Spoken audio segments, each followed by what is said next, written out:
John, very good to see you. Today, we're going to talk through the 6 core issues that every financial plan should address. A solid financial plan isn't just about investments, of course. It should cover 6 key areas that impact your entire financial life. If even one is missing, your plan may fall short. So, the first one is actually a question. Is my plan aligned with my goals? But how will we know? Well, this is super important to always address, because everybody has their own wants. They have goals with their own family, and a Yeah. lot of times your 401k is a great thing to have when you're at work. Your dollar cost average into the market. Unfortunately, that 401k doesn't know you, and they don't know your family, and Right. so that's why where you start to get to retirement phase, you really have to start tailoring it to what you're looking at down the road. I have some Mhm. people who are boaters, golfers. Some people just want to spend time with their family, and so whatever that is, you've got to find a way to thread what you've built over these years into something that's ultimately going to be your goal down the road. Yeah, exactly. Turn that nest egg into your retirement lifestyle.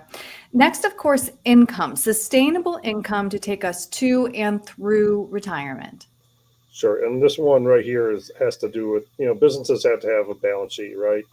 And so you need to have a balance sheet for your retirement as well. And so really you got to have what's called healthy cash flow. So, you have what's coming in and what's going out. And you really want to have that surplus. And the only way to do so is understand where your income's coming from. Your social security, do you have a pension, those those type of things, but really again tailoring it to your lifestyle as your home paid off. Mhm. um, all those things, that balance sheet and having a positive cash flow is super important in order to sustain downturns in the market that can happen. Mhm. Next, we have investments. It's so much more than your ratio of bonds to equities. Explain what's involved here. Like I was saying before, the your investments don't know you, they don't know your family. um, what are your goals? All they are a vehicle to accomplish some of your goals. And so really it's important to sit down with somebody who can maybe give you a little bit of an insight on what they've seen in the past and how other families maybe in your situation have progressed over the years, through their 70s, 80s, 90s. How does that look? And it's just important to tailor it so that way when you get there, it's the way you want it to be. If you want to Right. do some things with your kids and whatever it is, your grandkids, you can do so and not think twice about it. Mhm. And next, we have taxes. This one is so important and one that could be one of your biggest expenses in retirement, too. It can, and this one's a tough one for everyone. We are in actually a pretty decent tax phase right now, to where paying taxes is not the worst thing to do right now. A lot of people have done that with Roth conversions, and there's a lot of positive things that can do with that.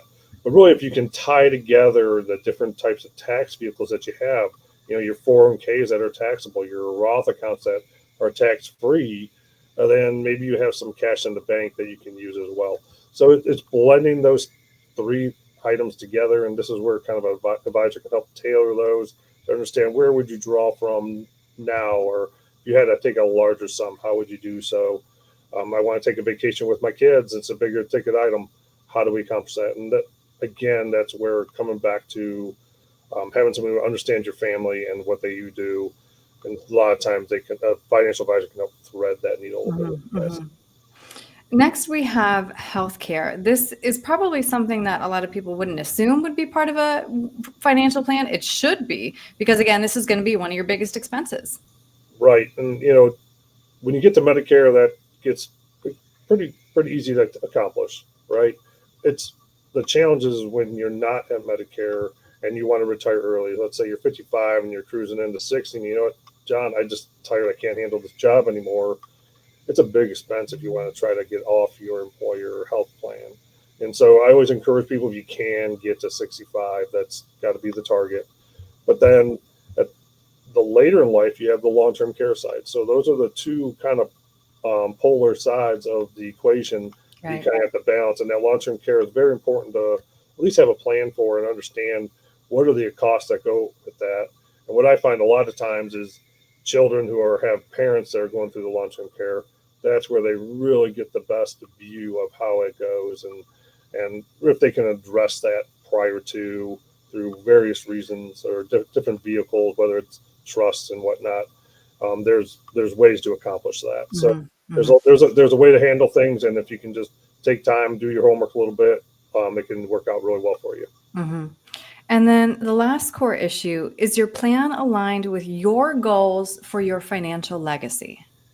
Sure, and everybody has their own personalities on this. I have some clients that come in and say, "I'm not worried about my legacy. I'm going to spend every last Yeah, dime." which is And then fine. I have some that just they're simple people and they're happy building wealth, and it gives them pleasure to leave something for their children. And you can do that through life insurance. And there's so many different ways and planning techniques you can do so. Sometimes you can even thread that with that long-term care that we're talking about. Mhm. You know, but really ultimately it just has to be what you're looking to do. One thing that I've really enjoyed lately, I've noticed, is there's a lot of grandparents who are using their wealth now with their grandchildren and children to do special things or helping with college and things of Right. that nature. So it's a unique thing that I feel like that's happened maybe over the last 10 years. It's just a different mentality of money. And so it's just interesting to see how that has evolved over the last 20 years of being in Mhm. this. And, it just has to fit what's right for your family. Absolutely. Talking this through makes you recognize that it really is a puzzle, and each piece here is going to be different for everybody. So, if somebody would like to speak with you about creating their own unique financial plan that addresses all of these very important issues, what's the best way to reach you? Yeah, give us a call, 440-471-4300. It's pretty easy. Click around on the internet and find us as well. We have a website, and um, we're pretty open as far as trying to track us down. But give us a call, and a lot of times, we'll have that initial conversation with you and just see if we're a good fit. And Yeah, you got to find someone who understands your values and values your family, how what you see, not necessarily what they believe that should happen. So absolutely. just work with an advisor that's with you, and then you kind of go from there. Great. John, thank you. Take care.